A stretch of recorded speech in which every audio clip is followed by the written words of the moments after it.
ਅੱਜ ਗੱਲ ਕਰਾਂਗੇ ਕਿ ਕਿਵੇਂ ਈਸਟ ਇੰਡੀਆ ਕੰਪਨੀ ਭਾਰਤ ਉੱਤੇ 300 ਸਾਲ ਤੱਕ ਰਾਜ ਕਰਨ ਵਿੱਚ ਕਾਮਯਾਬ ਰਹੀ, ਜਦਕਿ ਬ੍ਰਿਟੇਨ ਉਸ ਸਮੇਂ ਭਾਰਤ ਤੋਂ 20 ਗੁਣਾ ਛੋਟਾ ਸੀ। ਭਾਰਤ ਵਿੱਚ ਸਭ ਤੋਂ ਪਹਿਲਾਂ ਈਸਟ ਇੰਡੀਆ ਕੰਪਨੀ ਵਪਾਰ ਕਰਨ ਲਈ ਹੀ ਆਈ ਸੀ। ਮੁਗਲ ਐਂਪਰਰ ਜਹਾਂਗੀਰ ਨੇ ਈਸਟ ਇੰਡੀਆ ਕੰਪਨੀ ਨੂੰ ਸਭ ਤੋਂ ਪਹਿਲਾਂ ਇੰਡੀਆ ਵਿੱਚ ਕਾਰੋਬਾਰ ਕਰਨ ਲਈ ਮਨਜ਼ੂਰੀ ਦਿੱਤੀ, ਜਿਸ ਤੋਂ ਬਾਅਦ 1612 ਵਿੱਚ ਅੰਗਰੇਜ਼ਾਂ ਨੇ ਸੂਰਤ ਵਿੱਚ ਆਪਣੀ ਪਹਿਲੀ ਫੈਕਟਰੀ ਬਣਾਉਣੀ ਸ਼ੁਰੂ ਕੀਤੀ। ਇਹ ਫੈਕਟਰੀ ਲੱਗਣ ਤੋਂ ਬਾਅਦ ਅੰਗਰੇਜ਼ਾਂ ਦਾ ਇੰਡੀਆ ਵਿੱਚ ਆਉਣਾ ਜਾਣਾ ਕਾਫੀ ਆਸਾਨ ਹੋ ਗਿਆ ਅਤੇ ਉਹ ਸਮੇਂ-ਸਮੇਂ ਤੋਂ ਭਾਰਤੀ ਰਾਜਿਆਂ ਲਈ ਮਹਿੰਗੇ ਗਿਫਟ ਲੈ ਕੇ ਆਉਂਦੇ ਸਨ ਅਤੇ ਕਦੇ-ਕਦੇ ਉਹਨਾਂ ਦੇ ਪੈਸਿਆਂ ਨਾਲ ਵੀ ਮਦਦ ਕਰਦੇ ਸਨ। ਇਸੇ ਰਣਨੀਤੀ ਦੇ ਚੱਲਦੇ ਉਹਨਾਂ ਨੇ ਵਿਜੇਨਗਰ ਦੇ ਰਾਜੇ ਦਾ ਵੀ ਦਿਲ ਜਿੱਤ ਲਿਆ। ਉਸ ਸਮੇਂ ਦੌਰਾਨ ਵਿਜੇਨਗਰ ਦਾ ਪੂਰੇ ਸਾਊਥ ਇੰਡੀਆ 'ਤੇ ਰਾਜ ਸੀ, ਜਿਸ ਦੀ ਮਦਦ ਨਾਲ ਅੰਗਰੇਜ਼ਾਂ ਨੇ ਆਪਣੀ ਦੂਜੀ ਫੈਕਟਰੀ ਮਦਰਾਸ ਵਿੱਚ ਲਾਉਣ ਵਿੱਚ ਕਾਮਯਾਬ ਰਹੇ ਅਤੇ ਹੌਲੀ-ਹੌਲੀ 1660 ਤੋਂ ਬਾਅਦ ਉਹਨਾਂ ਨੇ ਆਪਣੀਆਂ ਅਗਲੀਆਂ ਫੈਕਟਰੀਆਂ ਬੰਬੇ ਅਤੇ ਕਲਕੱਤਾ ਵਿੱਚ ਸਥਾਪਿਤ ਕੀਤੀਆਂ। ਜੇ ਤੁਸੀਂ ਇਹਨਾਂ ਲੋਕੇਸ਼ਨਸ ਨੂੰ ਧਿਆਨ ਨਾਲ ਦੇਖੋ ਤਾਂ ਤੁਹਾਨੂੰ ਪਤਾ ਲੱਗੇਗਾ ਕਿ ਅੰਗਰੇਜ਼ਾਂ ਨੇ ਆਪਣੀਆਂ ਸਾਰੀਆਂ ਫੈਕਟਰੀਆਂ ਸਮੁੰਦਰ ਨੇੜੇ ਲਗਾ ਰਹੇ ਸਨ। ਇਸ ਦੇ ਦੋ ਮੇਨ ਕਾਰਨ ਸੀ। ਇੱਕ ਤਾਂ ਇਸ ਨਾਲ ਵਪਾਰ ਕਰਨਾ ਸੌਖਾ ਸੀ ਕਿਉਂਕਿ ਉਸ ਵੇਲੇ ਸਾਰਾ ਵਪਾਰ ਸਮੁੰਦਰੀ ਰਸਤੇ ਰਾਹੀਂ ਹੀ ਹੁੰਦਾ ਸੀ, ਅਤੇ ਦੂਜਾ ਮੇਨ ਕਾਰਨ ਇਸ ਦਾ ਇਹ ਸੀ ਕਿ ਆਉਣ ਵਾਲੇ ਸਮੇਂ ਵਿੱਚ ਅੰਗਰੇਜ਼ ਇਹਨਾਂ ਫੈਕਟਰੀਆਂ ਨੂੰ ਕਿਲ੍ਹਿਆਂ ਦੇ ਤੌਰ 'ਤੇ ਵਰਤਣਾ ਚਾਹੁੰਦੇ ਸਨ। ਉਸ ਵੇਲੇ ਇਕੱਲੇ ਬ੍ਰਿਟਿਸ਼ ਹੀ ਨਹੀਂ ਬਲਕਿ ਡੱਚ, ਫ੍ਰੈਂਚ ਤੇ ਪੋਰਚੁਗੀਜ਼ ਵਰਗੇ ਹੋਰ ਦੇਸ਼ ਵੀ ਇੰਡੀਆ 'ਤੇ ਕਬਜ਼ਾ ਕਰਨਾ ਚਾਹੁੰਦੇ ਸਨ। ਹੁਣ ਤੁਸੀਂ ਸੋਚਦੇ ਹੋਵੋਗੇ ਕਿ ਇੰਡੀਆ ਵਿੱਚ ਗੋਰੇ ਆਏ ਤਾਂ ਵਪਾਰ ਕਰਨ ਸੀ, ਪਰ ਉਹਨਾਂ ਨੂੰ ਆਪਣੀ ਆਰਮੀ ਰੱਖਣ ਦੀ ਮਨਜ਼ੂਰੀ ਕਿਸ ਨੇ ਦਿੱਤੀ? ਬਦਕਿਸਮਤੀ ਨਾਲ ਕਈ ਭਾਰਤੀ ਰਾਜਿਆਂ ਨੇ ਹੀ ਗੋਰਿਆਂ ਨੂੰ ਆਪਣੀ ਆਰਮੀ ਰੱਖਣ ਦੀ ਇਜਾਜ਼ਤ ਦਿੱਤੀ ਸੀ। ਸ਼ੁਰੂ ਵਿੱਚ ਇਹਨਾਂ ਨੂੰ ਸਿਰਫ ਆਪਣੇ ਲਈ ਬਾਡੀਗਾਰਡ ਰੱਖਣ ਦੀ ਹੀ ਮਨਜ਼ੂਰੀ ਸੀ ਤਾਂ ਕਿ ਉਹ ਆਪਣੀ ਅਤੇ ਆਪਣੇ ਸਮਾਨ ਦੀ ਹਿਫਾਜ਼ਤ ਕਰ ਸਕਣ। ਪਰ 18ਵੀਂ ਸਦੀ ਦੀ ਸ਼ੁਰੂਆਤ ਤੱਕ ਅੰਗਰੇਜ਼ਾਂ ਨੇ ਭਾਰਤੀ ਰਾਜਿਆਂ ਨੂੰ ਆਪਦੇ ਲਈ ਪੂਰੀ ਆਰਮੀ ਰੱਖਣ ਲਈ ਮਨਾ ਲਿਆ, ਜਿਸ ਦੇ ਵਿੱਚ ਉਹ ਜਿੰਨੇ ਮਰਜ਼ੀ ਹਥਿਆਰ ਅਤੇ ਜਿੰਨੀ ਮਰਜ਼ੀ ਫੌਜ ਰੱਖ ਸਕਦੇ ਸਨ। ਜਿਸ ਤੋਂ ਬਾਅਦ ਉਹਨਾਂ ਨੇ ਆਪਣੀ ਆਰਮੀ ਕਲਕੱਤਾ, ਬੰਬੇ ਤੇ ਮਦਰਾਸ ਵਿੱਚ ਭੇਜ ਦਿੱਤੀ ਅਤੇ ਕੁਝ ਸਾਲਾਂ ਬਾਅਦ ਹੀ ਉਹਨਾਂ ਨੇ ਆਪਣੀ ਫੌਜ ਦੀ ਸੰਖਿਆ 2.5 ਲੱਖ ਤੋਂ ਵੀ ਜ਼ਿਆਦਾ ਕਰ ਲਈ, ਜਿਸ ਵਿੱਚ 90% ਤੋਂ ਜ਼ਿਆਦਾ ਇੰਡੀਆ ਦੇ ਲੋਕਲ ਲੋਕ ਹੀ ਉਹਨਾਂ ਦੀ ਫੌਜ ਵਿੱਚ ਕੰਮ ਕਰਦੇ ਸਨ। ਅੰਗਰੇਜ਼ ਇੰਡੀਆ ਉੱਤੇ ਰਾਜ ਕਰਨ ਵਿੱਚ ਇਸ ਲਈ ਕਾਮਯਾਬ ਰਹੇ ਕਿਉਂਕਿ ਅੰਗਰੇਜ਼ਾਂ ਦੇ ਭਾਰਤ ਆਉਣ ਵੇਲੇ ਇੰਡੀਆ ਅੱਜ ਵਾਂਗੂ ਇੱਕ ਸੰਪੂਰਨ ਦੇਸ਼ ਨਹੀਂ ਸੀ, ਟੁਕੜਿਆਂ ਵਿੱਚ ਵੰਡਿਆ ਹੋਇਆ ਸੀ, ਜਿਨ੍ਹਾਂ 'ਤੇ ਅਲੱਗ-ਅਲੱਗ ਰਾਜਿਆਂ ਦਾ ਰਾਜ ਸੀ ਜੋ ਕਿ ਇੱਕ ਦੂਜੇ ਨਾਲ ਲੜਦੇ ਰਹਿੰਦੇ ਸਨ, ਜਿਸ ਦਾ ਫਾਇਦਾ ਅੰਗਰੇਜ਼ਾਂ ਨੇ ਖੂਬ ਚੁੱਕਿਆ ਤੇ ਭਾਰਤ ਉੱਤੇ ਕਬਜ਼ਾ ਕਰਨ ਵਿੱਚ ਕਾਮਯਾਬ ਰਹੇ। ਉਸ ਵੇਲੇ ਇੰਡੀਆ ਦੇ ਜ਼ਿਆਦਾ ਹਿੱਸੇ 'ਤੇ ਮੁਗਲਾਂ ਦਾ ਰਾਜ ਸੀ। ਜੇ ਅੰਗਰੇਜ਼ ਸਿੱਧੀ ਮੁਗਲਾਂ ਨਾਲ ਲੜਾਈ ਲੈਂਦੇ ਤਾਂ ਉਹਨਾਂ ਦਾ ਜਿੱਤਣਾ ਨਾਮੁਮਕਿਨ ਸੀ। ਇਸੇ ਲਈ ਉਹਨਾਂ ਨੇ ਮੁਗਲਾਂ ਦੇ ਕਮਜ਼ੋਰ ਹੋਣ ਦਾ ਇੰਤਜ਼ਾਰ ਕੀਤਾ ਅਤੇ ਅੰਗਰੇਜ਼ਾਂ ਦੀ ਇਹ ਖੁਆਇਸ਼ ਅਣਜਾਣੇ ਵਿੱਚ ਸਿੱਖਾਂ ਅਤੇ ਮਰਾਠਿਆਂ ਨੇ ਪੂਰੀ ਕਰ ਦਿੱਤੀ। 1634 ਤੇ 35 ਦੌਰਾਨ ਅੰਮ੍ਰਿਤਸਰ ਤੇ ਕਰਤਾਰਪੁਰ ਵਿੱਚ ਸਿੱਖਾਂ ਅਤੇ ਮੁਗਲਾਂ ਦੀਆਂ ਲੜਾਈਆਂ ਹੋਈਆਂ, ਜਿਸ ਦੌਰਾਨ ਸਿੱਖਾਂ ਨੇ ਮੁਗਲਾਂ ਨੂੰ ਬੁਰੀ ਤਰ੍ਹਾਂ ਹਰਾ ਦਿੱਤਾ। ਤੇ ਜਦੋਂ ਮੁਗਲ ਹਜੇ ਆਪਣੀ ਹਾਰ ਤੋਂ ਉੱਭਰ ਕੇ ਬਾਹਰ ਆ ਹੀ ਰਹੇ ਸੀ ਕਿ 1665 ਅਤੇ 1670 ਤੱਕ ਮੁਗਲਾਂ ਤੇ ਮਰਾਠਿਆਂ ਵਿਚਕਾਰ ਕਾਫੀ ਲੜਾਈਆਂ ਹੋਈਆਂ, ਜਿਨ੍ਹਾਂ ਵਿੱਚ ਮੁਗਲਾਂ ਦਾ ਬਹੁਤ ਜ਼ਿਆਦਾ ਨੁਕਸਾਨ ਹੋਇਆ। ਕਈ ਹਿਸਟੋਰੀਅਨਸ ਦਾ ਮੰਨਣਾ ਹੈ ਕਿ ਮੁਗਲ ਸਮਰਾਟ ਔਰੰਗਜ਼ੇਬ ਨੇ ਆਪਣੀ ਜ਼ਿੰਦਗੀ ਦਾ ਜ਼ਿਆਦਾਤਰ ਹਿੱਸਾ ਸਿੱਖਾਂ ਅਤੇ ਮਰਾਠਿਆਂ ਦੇ ਨਾਲ ਲੜਨ ਵਿੱਚ ਹੀ ਗੁਜ਼ਾਰ ਦਿੱਤਾ। ਇਸੇ ਤਰ੍ਹਾਂ ਹੀ ਦੇਸ਼ ਦੇ ਹੋਰ ਹਿੱਸਿਆਂ ਵਿੱਚ ਛੋਟੇ-ਛੋਟੇ ਰਾਜ ਆਪਸ ਵਿੱਚ ਲੜਦੇ ਰਹੇ ਅਤੇ ਅੰਗਰੇਜ਼ਾਂ ਨੇ ਇੰਡੀਆ ਵਿੱਚ ਹੁੰਦੀਆਂ ਆਪਸੀ ਲੜਾਈਆਂ ਦਾ ਫਾਇਦਾ ਚੱਕਣਾ ਸ਼ੁਰੂ ਕਰ ਦਿੱਤਾ। ਜਦੋਂ ਵੀ ਉਹਨਾਂ ਨੂੰ ਲੱਗਦਾ ਕਿ ਕੋਈ ਰਾਜਾ ਹਾਰਨ ਦੀ ਕਗਾਰ 'ਤੇ ਹੈ ਤਾਂ ਉਹ ਉਹਨਾਂ ਲਈ ਮਦਦ ਦਾ ਹੱਥ ਅੱਗੇ ਵਧਾਉਂਦੇ, ਤੇ ਇਸੇ ਤਰ੍ਹਾਂ ਹੀ ਗੋਰਿਆਂ ਨੇ ਇੰਡੀਆ ਦੀ ਇੰਟਰਨਲ ਪੋਲੀਟਿਕਸ ਵਿੱਚ ਹਿੱਸਾ ਲੈਣਾ ਸ਼ੁਰੂ ਕਰ ਦਿੱਤਾ ਅਤੇ 1750 ਤੱਕ ਈਸਟ ਇੰਡੀਆ ਕੰਪਨੀ ਪੂਰੇ ਭਾਰਤ ਦੀ ਰਾਜਨੀਤੀ ਦੀ ਜਾਂਚ ਲੈ ਚੁੱਕੀ ਸੀ ਕਿ ਇਸ ਦੇਸ਼ ਉੱਪਰ ਕਿਸ ਤਰ੍ਹਾਂ ਕਬਜ਼ਾ ਕਰਨਾ ਹੈ, ਕਿਉਂਕਿ ਉਹ ਇਸੇ ਤਰੀਕੇ ਨਾਲ ਪਹਿਲਾਂ ਕਾਫੀ ਦੇਸ਼ਾਂ ਉੱਪਰ ਕਬਜ਼ਾ ਕਰ ਚੁੱਕੇ ਸਨ। 1750 ਤੋਂ ਬਾਅਦ ਉਹਨਾਂ ਨੇ ਇੰਡੀਆ ਦੇ ਰਾਜਿਆਂ ਨਾਲ ਜੰਗਾਂ ਲੜਨੀਆਂ ਸ਼ੁਰੂ ਕਰ ਦਿੱਤੀਆਂ। 1757 ਵਿੱਚ ਉਹਨਾਂ ਨੇ ਬੰਗਾਲ ਦੇ ਨਵਾਬ ਸਿਰਾਜੁੱਦੌਲਾ ਦੌਲਾ ਨੂੰ ਹਰਾ ਕੇ ਅੱਧੇ ਬੰਗਾਲ ਨੂੰ ਆਪਣੇ ਕਬਜ਼ੇ ਹੇਠ ਲੈ ਲਿਆ। ਇਸ ਨੂੰ ਬੈਟਲ ਆਫ ਪਲਾਸੀ ਦੇ ਨਾਮ ਨਾਲ ਜਾਣਿਆ ਜਾਂਦਾ ਹੈ। ਇਸ ਲੜਾਈ ਦੇ ਸ਼ੁਰੂ ਹੋਣ ਤੋਂ ਪਹਿਲਾਂ ਇੱਥੋਂ ਦੇ ਨਵਾਬ ਸਿਰਾਜੁੱਦੌਲਾ ਦੌਲਾ ਨੇ ਅੰਗਰੇਜ਼ਾਂ 'ਤੇ ਹਮਲਾ ਕਰਨ ਦਾ ਪਲਾਨ ਬਣਾ ਲਿਆ ਸੀ, ਪਰ ਉਸਦੇ ਹੀ ਇੱਕ ਖਾਸ ਮਿੱਤਰ ਮੀਰ ਜਾਫਰ ਨੇ ਉਸ ਨੂੰ ਧੋਖਾ ਦੇ ਦਿੱਤਾ। ਮੀਰ ਜਾਫਰ ਨੇ ਨਵਾਬ ਨੂੰ ਕਿਹਾ ਕਿ ਆਪਾਂ ਅੰਗਰੇਜ਼ ਆਰਮੀ 'ਤੇ ਹਮਲਾ ਅੱਜ ਨਹੀਂ ਬਲਕਿ ਇੱਕ ਦਿਨ ਰੁਕ ਕੇ ਕਰਾਂਗੇ, ਅਤੇ ਨਵਾਬ ਨੇ ਉਸ ਦੀ ਇਹ ਗੱਲ ਮੰਨ ਕੇ ਆਪਣੀ ਫੌਜ ਨੂੰ ਇੱਕ ਦਿਨ ਹੋਰ ਆਰਾਮ ਕਰਨ ਲਈ ਕਹਿ ਦਿੱਤਾ। ਜਦੋਂ ਨਵਾਬ ਦੀ ਸੈਨਾ ਵਾਪਸ ਆਪਣੇ ਟੈਂਟਾਂ ਵਿੱਚ ਪਰਤ ਰਹੀ ਸੀ ਤਾਂ ਅੰਗਰੇਜ਼ਾਂ ਦੇ ਕਮਾਂਡਰ ਚੀਫ ਰਾਬਰਟ ਕਲਾਈਵ ਨੇ ਨਿਹੱਥੀ ਸੈਨਾ 'ਤੇ ਹਮਲਾ ਕਰ ਦਿੱਤਾ, ਜਿਸ ਦੇ ਕਾਰਨ ਨਵਾਬ ਸਿਰਾਜੁੱਦੌਲਾ ਦੌਲਾ ਇਹ ਜੰਗ ਹਾਰ ਗਿਆ। 1964 ਵਿੱਚ ਬੈਟਲ ਆਫ ਬੁਕਸਾਰ ਵਿੱਚ ਉਹਨਾਂ ਨੇ ਬਾਕੀ ਬਚੇ ਬੰਗਾਲ ਦੇ ਰਾਜਿਆਂ ਤੇ ਮੁਗਲ ਐਂਪਰਰ ਸ਼ਾਹ ਆਲਮ ਨੂੰ ਹਰਾ ਕੇ ਪੂਰੇ ਬੰਗਾਲ 'ਤੇ ਕਬਜ਼ਾ ਕਰ ਲਿਆ। ਅੰਗਰੇਜ਼ ਹੁਣ ਰੁਕਣ ਵਾਲੇ ਨਹੀਂ ਸੀ। ਉਹਨਾਂ ਨੇ ਇਹ ਲੜਾਈ ਜਿੱਤਣ ਤੋਂ ਬਾਅਦ ਆਪਣਾ ਰੁਖ ਬੰਬੇ ਤੇ ਮਦਰਾਸ ਵੱਲ ਕਰ ਲਿਆ। ਉਹਨਾਂ ਨੇ ਇਸ ਇਲਾਕੇ ਨੂੰ ਜਿੱਤਣ ਲਈ 1767 ਤੋਂ ਲੈ ਕੇ 1799 ਤੱਕ ਮਾਈਸੂਰ ਰਾਜ ਨਾਲ 4 ਲੜਾਈਆਂ ਲੜੀਆਂ, ਜਿਨ੍ਹਾਂ ਨੂੰ ਐਂਗਲੋ ਮਾਈਸੂਰ ਵਾਰ ਦੇ ਨਾਮ ਨਾਲ ਜਾਣਿਆ ਜਾਂਦਾ ਹੈ। ਪਹਿਲੀ ਲੜਾਈ ਦੌਰਾਨ ਕਮਾਂਡਰ ਹੈਦਰ ਅਲੀ, ਜੋ ਕਿ ਟੀਪੂ ਸੁਲਤਾਨ ਦਾ ਪਿਓ ਸੀ, ਉਸ ਦੀ ਅਗਵਾਈ ਹੇਠ ਅੰਗਰੇਜ਼ਾਂ ਨੂੰ ਹਾਰ ਦਾ ਸਾਹਮਣਾ ਕਰਨਾ ਪਿਆ ਅਤੇ ਦੂਜੀ ਐਂਗਲੋ ਮਾਈਸੂਰ ਵਾਰ ਵਿੱਚ ਟੀਪੂ ਸੁਲਤਾਨ ਨੇ ਆਪਣੇ ਪਿਓ ਨਾਲ ਇਸ ਜੰਗ ਵਿੱਚ ਹਿੱਸਾ ਲਿਆ। ਇਸ ਜੰਗ ਦੌਰਾਨ ਹੈਦਰ ਅਲੀ ਦੀ ਮੌਤ ਹੋ ਗਈ ਅਤੇ ਦੋਨੇ ਆਰਮੀਆਂ ਦਾ ਕਾਫੀ ਜ਼ਿਆਦਾ ਨੁਕਸਾਨ ਹੋਇਆ ਅਤੇ ਅੰਗਰੇਜ਼ ਮਾਈਸੂਰ ਦੇ ਤਰਾਵਣਕੋਰ ਸ਼ਹਿਰ ਉੱਤੇ ਕਬਜ਼ਾ ਕਰਨ ਵਿੱਚ ਕਾਮਯਾਬ ਰਹੇ, ਜਿਸ ਤੋਂ ਬਾਅਦ ਦੋਨੇ ਧਿਰਾਂ ਵਿਚਕਾਰ ਇੱਕ ਸੰਧੀ ਹੋਈ ਕਿ ਕੋਈ ਵੀ ਇੱਕ ਦੂਜੇ ਦੇ ਇਲਾਕੇ ਉੱਪਰ ਹਮਲਾ ਨਹੀਂ ਕਰੇਗਾ। ਪਰ ਛੇਤੀ ਹੀ ਤੀਜੀ ਜੰਗ ਸ਼ੁਰੂ ਹੋ ਗਈ ਕਿਉਂਕਿ ਟੀਪੂ ਸੁਲਤਾਨ ਨੇ ਤਰਾਵਣਕੋਰ ਨੂੰ ਅੰਗਰੇਜ਼ਾਂ ਤੋਂ ਛੁਡਾਉਣ ਲਈ ਹਮਲਾ ਕਰ ਦਿੱਤਾ ਸੀ।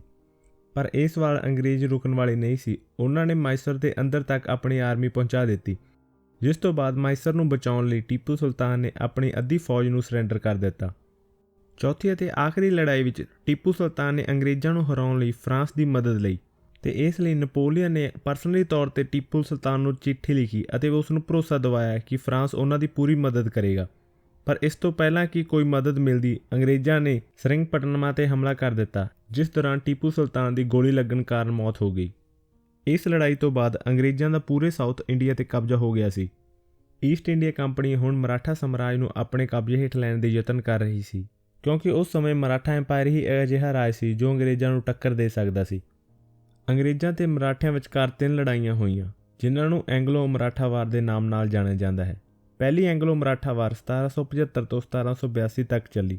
ਇਸ ਲੜਾਈ ਵਿੱਚ ਮਰਾਠਿਆਂ ਦੀ ਜਿੱਤ ਹੋਈ ਅਤੇ 1803 ਵਿੱਚ ਫਿਰ ਅੰਗਰੇਜ਼ਾਂ ਨੇ ਹਮਲਾ ਕਰ ਦਿੱਤਾ ਅਤੇ ਇਸ ਲੜਾਈ ਦੌਰਾਨ ਮਰਾਠਿਆਂ ਦਾ ਕਾਫੀ ਨੁਕਸਾਨ ਹੋਇਆ ਅਤੇ ਅੰਗਰੇਜ਼ਾਂ ਨੇ 1805 ਵਿੱਚ ਉੜੀਸਾ, ਰਾਜਸਥਾਨ ਤੇ ਗੁਜਰਾਤ ਉੱਤੇ ਕਬਜ਼ਾ ਕਰਨ ਵਿੱਚ ਕਾਮਯਾਬ ਰਹੇ ਅਤੇ ਇਸ ਲੜਾਈ ਦੌਰਾਨ ਮਰਾਠਾ ਸਾਮਰਾਜ ਦੇ ਕਾਫੀ ਸਾਰੇ ਸੈਨਾਪਤੀ ਅਤੇ ਆਰਮੀ ਦੇ ਹੋਣਹਾਰ ਬੰਦੇ ਮਾਰੇ ਗਏ, ਜਿਸ ਕਾਰਨ ਮਰਾਠਾ ਸਾਮਰਾਜ ਪਹਿਲਾਂ ਨਾਲੋਂ ਕਾਫੀ ਜ਼ਿਆਦਾ ਕਮਜ਼ੋਰ ਹੋ ਚੁੱਕਿਆ ਸੀ।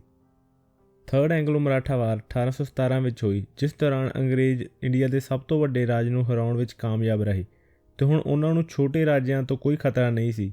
ਉਹਨਾਂ ਨੇ ਭਾਰਤ ਦੇ ਜ਼ਿਆਦਾਤਰ ਹਿੱਸੇ 'ਤੇ ਕਬਜ਼ਾ ਕਰ ਲਿਆ ਸੀ, ਪਰ ਹਜੇ ਵੀ ਪੰਜਾਬ 'ਤੇ ਕਬਜ਼ਾ ਕਰਨਾ ਬਾਕੀ ਸੀ।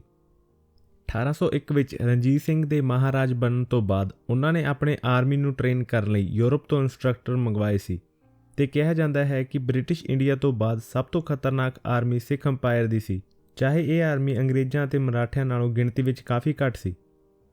1807 ਵਿੱਚ ਰਸ਼ੀਆ ਦੇ ਅਲੈਗਜ਼ੈਂਡਰ ਦਾ ਵਨ ਅਤੇ ਫਰਾਂਸ ਦੇ ਨਪੋਲੀਅਨ ਨੇ ਆਪਸ ਵਿੱਚ ਟ੍ਰੀਟੀ ਆਫ ਤਿਲਸਿਤ ਸਾਈਨ ਕੀਤੀ, ਜਿਸ ਦੇ ਵਿੱਚ ਇਹਨਾਂ ਦੋਵਾਂ ਨੇ ਆਪਸ ਵਿੱਚ ਮਿਲ ਕੇ ਇੰਡੀਆ ਉੱਤੇ ਜ਼ਮੀਨੀ ਰਸਤੇ ਰਾਹੀਂ ਹਮਲਾ ਕਰਨਾ ਸੀ।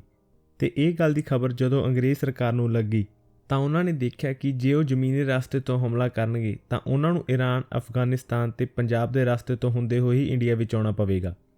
ਈਸਟ ਇੰਡੀਆ ਕੰਪਨੀ ਨੇ ਇਹਨਾਂ ਇਲਾਕਿਆਂ ਦੇ ਰਾਜਿਆਂ ਨਾਲ ਮੁਲਾਕਾਤ ਕਰਨ ਲਈ ਆਪਣੇ ਉੱਚ ਅਹੁਦੇ ਦੇ ਅਫਸਰ ਭੇਜੇ। ਮਹਾਰਾਜਾ ਰਣਜੀਤ ਸਿੰਘ ਨੂੰ ਮਿਲਣ ਲਈ ਬ੍ਰਿਟਿਸ਼ ਇੰਡੀਆ ਦੇ ਗਵਰਨਰ ਜਨਰਲ ਮਿੰਟੋ ਨੇ ਚਾਰਲਸ ਮੈਟਕਲਾਫ ਨੂੰ ਭੇਜਿਆ ਅਤੇ ਉਸਨੇ ਰਣਜੀਤ ਸਿੰਘ ਅੱਗੇ ਇਹ ਪ੍ਰਸਤਾਵ ਰੱਖਿਆ ਕਿ ਜਦੋਂ ਕੋਈ ਤੁਹਾਡੇ ਰਾਜ ਉੱਤੇ ਹਮਲਾ ਕਰੇਗਾ ਤਾਂ ਈਸਟ ਇੰਡੀਆ ਕੰਪਨੀ ਤੁਹਾਡੀ ਪੂਰੀ ਮਦਦ ਕਰੇਗੀ ਅਤੇ ਇਸੇ ਤਰ੍ਹਾਂ ਹੀ ਜੇ ਕੋਈ ਈਸਟ ਇੰਡੀਆ ਕੰਪਨੀ 'ਤੇ ਹਮਲਾ ਕਰੇਗਾ ਤਾਂ ਮਹਾਰਾਜਾ ਰਣਜੀਤ ਸਿੰਘ ਉਹਨਾਂ ਦੀ ਮਦਦ ਕਰਨਗੇ। ਅਤੇ ਮੈਟਕਲਾਫ ਨੇ ਕਿਹਾ ਕਿ ਪੰਜਾਬ ਦੀ ਸਤਲੁਜ ਨਦੀ ਦੇ ਉੱਤਰ ਹਿੱਸੇ 'ਤੇ ਤੁਹਾਡਾ ਜ਼ਿਆਦਾ ਦਬਦਬਾ ਹੈ, ਇਸੇ ਲਈ ਆਪਾਂ ਸਤਲੁਜ ਨਦੀ ਨੂੰ ਬ੍ਰਿਟਿਸ਼ ਇੰਡੀਆ ਅਤੇ ਸਿੱਖ ਅੰਪਾਇਰ ਦਾ ਬਾਰਡਰ ਮੰਨ ਲੈਂਦੇ ਹਾਂ ਅਤੇ ਇਸੇ ਸ਼ਰਤ ਦੇ ਅਧੀਨ ਮਹਾਰਾਜਾ ਰਣਜੀਤ ਸਿੰਘ ਪੰਜਾਬ ਦੇ ਮਾਲਵਾ ਰੀਜਨ ਅਤੇ ਦੱਖਣ ਹਿੱਸੇ 'ਤੇ ਕਦੇ ਵੀ ਕੋਈ ਹਮਲਾ ਨਹੀਂ ਕਰਨਗੇ। ਅਤੇ ਰਣਜੀਤ ਸਿੰਘ ਨੇ ਇਹ ਪ੍ਰਸਤਾਵ ਸੁਣਨ ਤੋਂ ਬਾਅਦ ਈਸਟ ਇੰਡੀਆ ਕੰਪਨੀ ਸਾਹਮਣੇ 2 ਸ਼ਰਤਾਂ ਰੱਖੀਆਂ। ਪਹਿਲੀ ਸ਼ਰਤ ਸੀ ਕਿ ਜੇ ਕਦੇ ਅਫਗਾਨਿਸਤਾਨ ਅਤੇ ਸਿੱਖ ਅੰਪਾਇਰ ਵਿੱਚ ਜੰਗ ਹੁੰਦੀ ਹੈ ਤਾਂ ਬ੍ਰਿਟਿਸ਼ ਇੰਡੀਆ ਇਸ ਵਿੱਚ ਕੋਈ ਦਖਲਅੰਦਾਜ਼ੀ ਨਹੀਂ ਕਰੇਗਾ ਅਤੇ ਦੂਜੀ ਸ਼ਰਤ ਇਹ ਸੀ ਕਿ East India company Ranjit Singh ਨੂੰ ਦੱਖਣ ਪੰਜਾਬ ਦੇ ਨਾਲ-ਨਾਲ ਉੱਤਰ ਹਿੱਸੇ ਦਾ ਵੀ ਰਾਜਾ ਮੰਨੇ। ਪਰ ਅੰਗਰੇਜ਼ ਇਹ ਗੱਲ ਮੰਨਣ ਨੂੰ ਤਿਆਰ ਨਹੀਂ ਸੀ, ਜਿਸ ਦੇ ਚੱਲਦੇ ਇਹਨਾਂ ਦੋਵਾਂ ਦੀ ਆਪਸੀ ਗੱਲਬਾਤ ਬੰਦ ਹੋ ਗਈ ਅਤੇ ਸਿਰਫ 1 ਸਾਲ ਬਾਅਦ ਸਤੰਬਰ 1808 ਵਿੱਚ ਜਦੋਂ ਰਣਜੀਤ ਸਿੰਘ ਨੇ ਪੰਜਾਬ ਦੇ ਮਾਲਵਾ ਹਿੱਸੇ ਨੂੰ ਆਪਣੇ ਕਬਜ਼ੇ ਹੇਠ ਲੈਣਾ ਚਾਹਿਆ ਤਾਂ ਫਰਵਰੀ 1809 ਨੂੰ ਈਸਟ ਇੰਡੀਆ ਕੰਪਨੀ ਨੇ ਰਣਜੀਤ ਸਿੰਘ ਉੱਪਰ ਹਮਲਾ ਕਰਕੇ ਅੰਮ੍ਰਿਤਸਰ ਨੂੰ ਆਪਣੇ ਕਬਜ਼ੇ ਹੇਠ ਕਰ ਲਿਆ, ਜਿਸ ਤੋਂ ਬਾਅਦ ਬ੍ਰਿਟਿਸ਼ ਇੰਡੀਆ ਅਤੇ ਰਣਜੀਤ ਸਿੰਘ ਵਿਚਕਾਰ ਟ੍ਰੀਟੀ ਆਫ ਅੰਮ੍ਰਿਤਸਰ ਸਾਈਨ ਹੋਈ। ਇਸ ਟ੍ਰੀਟੀ ਦੇ ਅਨੁਸਾਰ ਰਣਜੀਤ ਸਿੰਘ ਕਦੇ ਵੀ ਸਤਲੁਜ ਨਦੀ ਨੂੰ ਪਾਰ ਕਰਕੇ ਦੱਖਣ ਹਿੱਸੇ ਵਿੱਚ ਨਹੀਂ ਆਉਣਗੇ ਅਤੇ ਨਾ ਹੀ ਕੋਈ ਹਮਲਾ ਕਰਨਗੇ ਅਤੇ ਸਤਲੁਜ ਨਦੀ ਨੂੰ ਹੀ ਅੱਗੇ ਤੋਂ ਬ੍ਰਿਟਿਸ਼ ਇੰਡੀਆ ਅਤੇ ਸਿੱਖ ਅੰਪਾਇਰ ਦਾ ਬਾਰਡਰ ਮੰਨਿਆ ਜਾਵੇਗਾ। ਜਿਸ ਤੋਂ ਬਾਅਦ ਮਹਾਰਾਜਾ ਰਣਜੀਤ ਸਿੰਘ ਨੇ ਉੱਤਰ ਹਿੱਸੇ ਵੱਲ ਸਿੱਖ ਅੰਪਾਇਰ ਨੂੰ ਵਧਾਉਣ 'ਤੇ ਜ਼ੋਰ ਲਾ ਦਿੱਤਾ ਅਤੇ ਅੱਜ ਦੇ ਪਾਕਿਸਤਾਨ ਅਤੇ ਅਫਗਾਨਿਸਤਾਨ ਦੇ ਕੁਝ ਹਿੱਸਿਆਂ ਨੂੰ ਸਿੱਖ ਅੰਪਾਇਰ ਵਿੱਚ ਜੋੜ ਲਿਆ ਅਤੇ ਉੱਤਰ ਵੱਲ ਜਿੰਨਾ ਵੀ ਹਿੱਸਾ ਮਹਾਰਾਜਾ ਰਣਜੀਤ ਸਿੰਘ ਦੇ ਕਬਜ਼ੇ ਹੇਠ ਸੀ ਉਸ ਨੂੰ ਲਾਹੌਰ ਅੰਪਾਇਰ ਜਾਂ ਸਿੱਖ ਅੰਪਾਇਰ ਦੇ ਨਾਮ ਨਾਲ ਜਾਣਿਆ ਜਾਂਦਾ ਸੀ। 1839 ਵਿੱਚ ਮਹਾਰਾਜਾ ਰਣਜੀਤ ਸਿੰਘ ਦੇ ਮਰਨ ਤੋਂ ਬਾਅਦ ਸਿੱਖ ਅੰਪਾਇਰ ਕਾਫੀ ਕਮਜ਼ੋਰ ਹੋ ਚੁੱਕਿਆ ਸੀ, ਜਿਸ ਤੋਂ ਬਾਅਦ ਕੋਈ ਵੀ ਸਿੱਖ ਅੰਪਾਇਰ ਨੂੰ ਮਹਾਰਾਜਾ ਰਣਜੀਤ ਸਿੰਘ ਵਾਂਗ ਨਹੀਂ ਚਲਾ ਸਕਿਆ ਅਤੇ ਮਹਾਰਾਜਾ ਰਣਜੀਤ ਸਿੰਘ ਦੀ ਮੌਤ ਤੋਂ ਬਾਅਦ ਈਸਟ ਇੰਡੀਆ ਕੰਪਨੀ ਇਹ ਸੋਚ ਰਹੀ ਸੀ ਕਿ ਸਿੱਖ ਅੰਪਾਇਰ ਉੱਤੇ ਹਮਲਾ ਕਿਸ ਤਰੀਕੇ ਨਾਲ ਕੀਤਾ ਜਾਵੇ। 1845 ਵਿੱਚ ਈਸਟ ਇੰਡੀਆ ਕੰਪਨੀ ਨੇ ਆਪਦੀ ਆਰਮੀ ਸਤਲੁਜ ਦੇ ਕੰਢੇ 'ਤੇ ਤਾਇਨਾਤ ਕਰ ਦਿੱਤੀ। ਸਿੱਖ ਅੰਪਾਇਰ ਨੂੰ ਇਹ ਸਮਝ ਨਹੀਂ ਆ ਰਿਹਾ ਸੀ ਕਿ ਅੰਗਰੇਜ਼ ਉਹਨਾਂ 'ਤੇ ਹਮਲਾ ਕਰਨਾ ਚਾਹੁੰਦੇ ਹਨ ਜਾਂ ਕੋਈ ਆਰਮੀ ਉੱਥੇ ਖੜ੍ਹਾ ਕਰਨ ਦਾ ਹੋਰ ਕਾਰਨ ਹੈ, ਜਿਸ ਦੇ ਚੱਲਦੇ ਸਿੱਖਾਂ ਦੇ ਕੁਝ ਸੈਨਿਕ 11 ਦਸੰਬਰ 1845 ਨੂੰ ਸਤਲੁਜ ਨਦੀ ਪਾਰ ਕਰਕੇ ਦੂਜੇ ਪਾਸੇ ਚਲੇ ਗਏ, ਜਿਸ ਨੂੰ ਈਸਟ ਇੰਡੀਆ ਕੰਪਨੀ ਨੇ 1809 ਵਿੱਚ ਹੋਈ ਟ੍ਰੀਟੀ ਆਫ ਅੰਮ੍ਰਿਤਸਰ ਦੀ ਉਲੰਘਣਾ ਸਮਝਿਆ ਅਤੇ ਇਸ ਉਲੰਘਣਾ ਨੂੰ ਕਾਰਨ ਬਣਾ ਕੇ ਅੰਗਰੇਜ਼ਾਂ ਨੇ ਲਾਹੌਰ ਉੱਤੇ ਹਮਲਾ ਕਰ ਦਿੱਤਾ। ਇਹ ਜੰਗ ਮਾਰਚ 1846 ਨੂੰ ਟ੍ਰੀਟੀ ਆਫ ਲਾਹੌਰ ਦੇ ਨਾਲ ਖਤਮ ਹੋਈ। ਟ੍ਰੀਟੀ ਆਫ ਲਾਹੌਰ ਵਿੱਚ ਈਸਟ ਇੰਡੀਆ ਕੰਪਨੀ ਨੇ ਕਿਹਾ ਕਿ ਉਹ ਦਲੀਪ ਸਿੰਘ ਨੂੰ ਲਾਹੌਰ ਦਾ ਮਹਾਰਾਜਾ ਮੰਨਣ ਲਈ ਤਿਆਰ ਹਨ, ਪਰ ਉਸ ਵੇਲੇ ਦਲੀਪ ਸਿੰਘ ਦੀ ਉਮਰ ਛੋਟੀ ਹੋਣ ਕਾਰਨ ਉਹ ਮਹਾਰਾਣੀ ਜਿੰਦਾਂ ਨੂੰ ਦਲੀਪ ਸਿੰਘ ਦਾ ਰੈਜੈਂਟ ਮੰਨਣ ਲਈ ਤਿਆਰ ਸਨ। ਮਤਲਬ ਕਿ ਮਹਾਰਾਣੀ ਜਿੰਦਾਂ ਦਲੀਪ ਸਿੰਘ ਦੀ ਜਗ੍ਹਾ 'ਤੇ ਫੈਸਲੇ ਕਰ ਸਕਦੀ ਸੀ ਅਤੇ ਇਸ ਟ੍ਰੀਟੀ ਦੀ ਸ਼ਰਤ ਅਨੁਸਾਰ ਸਿੱਖਾਂ ਨੂੰ ਆਪਣੀ ਆਰਮੀ ਦੀ ਸੰਖਿਆ ਘਟਾਉਣੀ ਪਵੇਗੀ ਅਤੇ ਆਪਣੀ ਆਰਮੀ ਅੰਦਰ ਕੁਝ ਅੰਗਰੇਜ਼ ਅਫਸਰ ਵੀ ਸ਼ਾਮਿਲ ਕਰਨੇ ਪੈਣਗੇ। ਅਤੇ ਅੰਗਰੇਜ਼ਾਂ ਨੇ ਸਿੱਖ ਅੰਪਾਇਰ ਦੇ ਹਾਰਨ ਤੋਂ ਬਾਅਦ ਉਹਨਾਂ ਤੋਂ ਭੁਗਤਾਨ ਦੇ ਤੌਰ 'ਤੇ 1 ਕਰੋੜ ਤੋਂ ਜ਼ਿਆਦਾ ਰੁਪਏ ਦੀ ਮੰਗ ਕੀਤੀ। ਉਸ ਵੇਲੇ ਸਿੱਖ ਅੰਪਾਇਰ ਕੋਲ ਜਿੰਨੇ ਵੀ ਪੈਸੇ ਸਨ ਉਹਨਾਂ ਨੇ ਅੰਗਰੇਜ਼ਾਂ ਨੂੰ ਦੇ ਦਿੱਤੇ, ਪਰ ਉਹ ਹਜੇ ਵੀ 1 ਕਰੋੜ ਤੋਂ ਕਾਫੀ ਘੱਟ ਸਨ, ਜਿਸ ਕਾਰਨ ਅੰਗਰੇਜ਼ਾਂ ਨੇ ਲਾਹੌਰ ਅੰਪਾਇਰ ਦੇ ਜੰਮੂ ਅਤੇ ਕਸ਼ਮੀਰ ਨੂੰ ਗੁਲਾਬ ਸਿੰਘ ਨੂੰ ਵੇਚ ਦਿੱਤਾ, ਜਿਸ ਦੇ ਬਦਲੇ ਗੁਲਾਬ ਸਿੰਘ ਨੇ ਉਹਨਾਂ ਨੂੰ 75 ਲੱਖ ਰੁਪਏ ਦਿੱਤੇ। ਇੰਨਾ ਸਭ ਕੁਝ ਮਿਲਣ ਤੋਂ ਬਾਅਦ ਵੀ ਅਖੀਰ ਵਿੱਚ ਉਹਨਾਂ ਨੇ ਜਲੰਧਰ ਦੁਆਬ ਹਿੱਸੇ ਨੂੰ ਆਪਣੇ ਕਬਜ਼ੇ ਹੇਠ ਕਰ ਲਿਆ। ਪਰ ਥੋੜ੍ਹੇ ਸਮੇਂ ਬਾਅਦ ਹੀ ਕੁਝ ਸਿੱਖਾਂ ਨੇ ਈਸਟ ਇੰਡੀਆ ਕੰਪਨੀ 'ਤੇ ਬਗਾਵਤ ਕਰ ਦਿੱਤੀ ਅਤੇ ਇਸ ਵਾਰ ਵੀ ਅੰਗਰੇਜ਼ਾਂ ਦੀ ਜਿੱਤ ਹੋਈ। ਅੰਗਰੇਜ਼ ਸਰਕਾਰ ਨੇ ਇੱਕ ਹੋਰ ਟ੍ਰੀਟੀ ਸਾਈਨ ਕੀਤੀ, ਜਿਸ ਨੂੰ ਕਿ ਟ੍ਰੀਟੀ ਆਫ ਬਹਾਵਲਪੁਰ ਕਿਹਾ ਜਾਂਦਾ ਹੈ, ਜੋ ਕਿ ਦਸੰਬਰ 1846 ਵਿੱਚ ਲਾਗੂ ਹੋਈ। ਇਸ ਵਿੱਚ ਉਹਨਾਂ ਨੇ ਮਹਾਰਾਣੀ ਜਿੰਦਾਂ ਨੂੰ ਦਲੀਪ ਸਿੰਘ ਦਾ ਰੈਜੈਂਟ ਬਣਨ ਤੋਂ ਹਟਾ ਦਿੱਤਾ ਅਤੇ ਉਹਨਾਂ ਨੂੰ ਪੈਨਸ਼ਨ ਲਾ ਕੇ ਬਨਾਰਸ ਭੇਜ ਦਿੱਤਾ ਅਤੇ ਅੰਗਰੇਜ਼ਾਂ ਦੇ ਅਫਸਰ ਹੈਨਰੀ ਲਾਰੈਂਸ ਨੇ 8 ਸਿੱਖ ਲੀਡਰਾਂ ਨੂੰ ਚੁਣਿਆ ਜੋ ਕਿ ਦਲੀਪ ਸਿੰਘ ਦੇ ਰੈਜੈਂਟ ਬਣੇ ਅਤੇ ਇਹ ਸਿੱਖ ਲੀਡਰ ਅੰਗਰੇਜ਼ਾਂ ਲਈ ਹੀ ਕੰਮ ਕਰਦੇ ਸਨ। ਇਸ ਟ੍ਰੀਟੀ ਤੋਂ ਬਾਅਦ ਇਹ ਸਾਫ਼ ਹੋ ਜਾਂਦਾ ਹੈ ਕਿ ਪੰਜਾਬ ਦੀ ਪੂਰੀ ਪਾਵਰ ਅੰਗਰੇਜ਼ਾਂ ਦੇ ਹੱਥ ਵਿੱਚ ਸੀ। ਪਰ 1848 ਦੌਰਾਨ ਮੁਲਤਾਨ, ਜੋ ਕਿ ਸਿੱਖ ਅੰਪਾਇਰ ਦਾ ਹੀ ਹਿੱਸਾ ਸੀ, ਉਸ ਦੇ ਗਵਰਨਰ ਦੀਵਾਨ ਮੁਲਰਾਜ ਨੇ ਅੰਗਰੇਜ਼ਾਂ ਨੂੰ ਵੱਧ ਟੈਕਸ ਤੇ ਰੈਵਨਿਊ ਦੇਣ ਤੋਂ ਮਨ੍ਹਾ ਕਰ ਦਿੱਤਾ, ਜਿਸ ਨੂੰ ਦੇਖਦੇ ਹੋਏ ਦਲੀਪ ਸਿੰਘ ਦੇ 8 ਰੈਜੈਂਟਾਂ ਨੇ ਫੈਸਲਾ ਲਿਆ ਕਿ ਦੀਵਾਨ ਮੁਲਰਾਜ ਨੂੰ ਉਸ ਦੀ ਜਗ੍ਹਾ ਤੋਂ ਹਟਾ ਕੇ ਹੋਰ ਸਿੱਖ ਗਵਰਨਰ ਭੇਜਿਆ ਜਾਵੇ। ਪਰ ਦੀਵਾਨ ਮੁਲਰਾਜ ਇਹ ਗੱਲ ਮੰਨਣ ਲਈ ਤਿਆਰ ਨਹੀਂ ਸੀ ਅਤੇ ਮੁਲਤਾਨ ਦੇ ਆਮ ਲੋਕ ਵੀ ਉਸ ਦਾ ਸਾਥ ਦੇ ਰਹੇ ਸਨ। ਲਾਹੌਰ ਰਾਜ ਨੇ ਇੱਕ ਨਵੇਂ ਸਿੱਖ ਗਵਰਨਰ ਤੇ 2 ਅੰਗਰੇਜ਼ ਅਫਸਰ ਪੈਟਰਿਕ ਵੈਨ ਐਂਗਰਿਊ ਤੇ ਐਂਡਰਸਨ ਨੂੰ ਉੱਥੇ ਭੇਜਿਆ। ਇਹਨਾਂ ਦੇ ਮੁਲਤਾਨ ਪਹੁੰਚਣ 'ਤੇ ਮੁਲਤਾਨ ਆਰਮੀ ਨੇ ਇਹਨਾਂ ਨੂੰ ਮਾਰ ਦਿੱਤਾ, ਜਿਸ ਤੋਂ ਬਾਅਦ ਕਈ ਹੋਰ ਸਿੱਖ ਆਰਮੀ ਦੇ ਜਵਾਨਾਂ ਨੇ ਮੁਲਤਾਨ ਨਾਲ ਮਿਲ ਕੇ ਬਗਾਵਤ ਸ਼ੁਰੂ ਕਰ ਦਿੱਤੀ। ਤੇ ਉੱਧਰ ਬ੍ਰਿਟਿਸ਼ ਇੰਡੀਆ ਦੇ ਉਸ ਵੇਲੇ ਦੇ ਲਾਰਡ ਡਲਹੌਜੀ ਨੇ ਇਸ ਨੂੰ ਪੰਜਾਬ 'ਤੇ ਪੂਰੀ ਤਰ੍ਹਾਂ ਕਬਜ਼ਾ ਕਰਨ ਦਾ ਵਧੀਆ ਮੌਕਾ ਸਮਝਿਆ ਤੇ ਉਸਨੇ ਪੰਜਾਬ ਨੂੰ ਬਗਾਵਤੀ ਰਾਜ ਡਿਕਲੇਅਰ ਕਰਕੇ ਉਸ 'ਤੇ ਹਮਲਾ ਕਰ ਦਿੱਤਾ ਅਤੇ ਇਸੇ ਤਰ੍ਹਾਂ ਹੀ 1848 ਵਿੱਚ ਦੂਜੀ ਸਿੱਖ ਐਂਗਲੋ ਵਾਰ ਸ਼ੁਰੂ ਹੋਈ, ਜੋ ਕਿ ਪੂਰੇ 1 ਸਾਲ ਤੱਕ ਚੱਲੀ। ਇਹ ਜੰਗ ਅੰਗਰੇਜ਼ਾਂ ਨੇ ਜਿੱਤਣ ਤੋਂ ਬਾਅਦ ਪੰਜਾਬ ਨੂੰ ਗਵਰਨ ਕਰਨ ਲਈ 3 ਮੈਂਬਰ ਬੋਰਡ ਬਣਾਇਆ, ਪਰ ਬਾਅਦ ਵਿੱਚ 1853 ਵਿੱਚ ਇਸ ਬੋਰਡ ਨੂੰ ਰੱਦ ਕਰਕੇ ਜੌਨ ਲਾਰੈਂਸ ਨੂੰ ਪੰਜਾਬ ਦਾ ਪਹਿਲਾ ਚੀਫ ਕਮਿਸ਼ਨਰ ਨਿਯੁਕਤ ਕੀਤਾ ਗਿਆ, ਜਿਸ ਤੋਂ ਬਾਅਦ ਅੰਗਰੇਜ਼ਾਂ ਦਾ ਪੰਜਾਬ ਉੱਤੇ ਪੂਰੀ ਤਰ੍ਹਾਂ ਰਾਜ ਹੋ ਚੁੱਕਿਆ ਸੀ।